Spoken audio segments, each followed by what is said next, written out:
Jika kita bicara Minang dan Melayu, akan selalu terjadi perdebatan panjang yang mungkin tiada akhir. Kenapa dikatakan begitu? Sebab antara Minang dan Melayu sendiri masih ada hal yang membuat perdebatan. Di antaranya, di antara orang Melayu masih ada perdebatan apa Melayu itu. Antara pengertian Melayu itu adalah suku dan Melayu itu adalah bangsa. Di sisi lain, pengertian tentang Minangkabau sendiri bagi orang Minang berlainan pendapat juga. Ada yang menyebut Minangkabau itu adalah adat.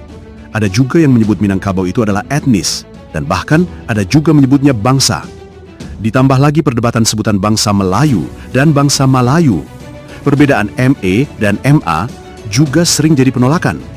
Sebutan Malayu sudah tertulis dalam sejarah, seperti ekspedisi Pamalayu, Malayapura, Malaysia, dan lain-lain. Bagi yang kontra, akan bertanya kapan dan di mana Malayu jadi Melayu. Fakta lain, di Minangkabau